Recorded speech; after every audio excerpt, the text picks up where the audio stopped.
اعوذ باللہ من الشیطان اللعین الرجیم بسم اللہ الرحمن الرحیم یا ایہا الذین آمنوا کتب علیکم الصیام کما کتب علی الذین من قبلکم لعلکم تتقون۔ ناظرین محترم سلام علیکم۔ کل کی جو تاریخ گزری وہ ولادت امام حسن مجتبیٰ علیہ السلام کے سلسلے میں، اور میں نے کچھ معروضات آپ کی خدمت میں عرض کیے تھے کہ جس میں امام کی سخاوت ہے، امام کی عبادت ہے، امام کا زہد و تقویٰ ہے۔ آج بھی میں اسی سلسلے کو آگے بڑھاتے ہوئے بات کو اتمام تک پہنچانا چاہتا ہوں، کیونکہ یہ ماہ صیام، ماہ مبارک جو چل رہا ہے، اس میں خیر و خیرات کی باتیں ہوتی ہیں، تو آدمی کو چاہیے کہ ان کے درس سے علم بھی لے، ان کے درس سے جس طریقے کا رزق چاہے اس طریقے کا رزق لے سکتا ہے، چاہے وہ علم کا رزق ہو، چاہے وہ مال دنیا ہو، چاہے وہ مال آخرت ہو۔ یہاں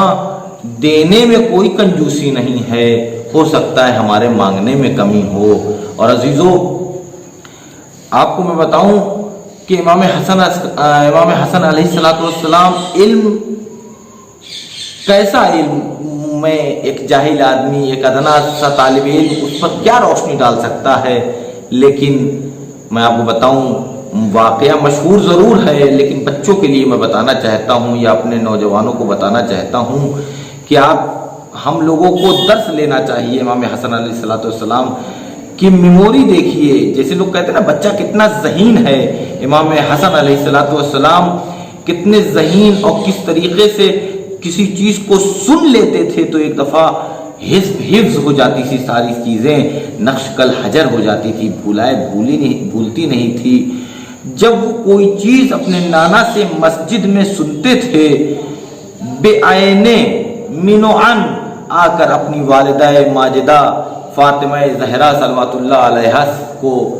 سنا دیا کرتے تھے۔ جیسے جیسے رسول خدا نے بیان کیا ہوا ہوتا تھا مسجد میں، وہ ساری چیزیں سنا دیتے تھے کہ آج یہ وحی کی باتیں ہوئیں، آج اس طریقے سے نانا نے خطبے میں باتیں کی۔ تو فاطمہ زہرا صلوات اللہ علیہا کو آ کر مولا کائنات جب کچھ بتانا چاہتے تھے کہ آپ کے بابا نے یہ بتایا ہے، تو فاطمہ زہرا صلوات اللہ علیہا کہتی تھی ہاں مجھے معلوم ہے، اور آگے آگے چیزیں بتانے لگتی تھیں۔ تو کہتے تھے امام علی کہ آپ کو کیسے پتا، وہاں پہ تو میں تھا۔ فرمایا کہ نہیں، آپ کا بڑا بیٹا امام حسن یہ جب گھر میں آتے ہیں تو ساری چیزیں ہم کو بتا دیتے ہیں، اس لیے ہم کو پتہ ہو جاتی ہیں وہی کی ساری چیزیں۔ مولا کائنات کو اشتیاق ہوا اپنے بیٹے کے دہن مبارک سے وہ ساری چیزیں جو وحی کی ہوں وہ سنیں۔ ایک روز امام علی فوراً ہی جیسے ہی خطبہ ختم کیا رسول اللہ نے، مسجد میں سے باہر نکلے اور گھر میں تشریف فرما ہوئے، مولا کائنات ایک گوشے میں چھپ کر بیٹھ گئے تاکہ اپنے بیٹے کی باتیں سنیں کہ کس طریقے سے وحی کی باتیں کرتا ہے۔ امام حسن علیہ السلام حسب دستور سیرت آئے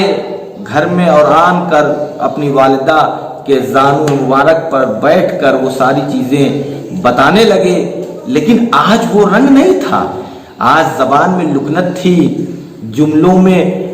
کبھی آگے بڑھ جاتے تھے، کبھی پیچھے رہ جاتے تھے، وہ بات نہیں تھی۔ تو فاطمہ زہرا نے کہا بیٹا آج تمہاری زبان میں لکنت ہے، یہ لکنت پہلے نہیں ہوا کرتی تھی۔ آواز دی، والدہ صحیح کہہ رہی ہیں آپ، اماں آپ صحیح کہہ رہی ہیں، لگتا ہے مجھے کہ آج میری تقریر کوئی مجھ سے بڑا سن رہا ہے، میرا کوئی بزرگ سن رہا ہے، اس لیے زبان وحی ترجمان میں لکنت ہو رہی ہے۔ مولا کائنات نے کلیجے سے لگا لیا امام حسن علیہ السلام کو۔ یہ بچپنے کا عالم یہ ہے، اور علامہ اسقلانی بھی اس بات کو لکھتے ہیں، بہار میں بھی علامہ مجلسی نے یہ ساری باتیں لکھی کہ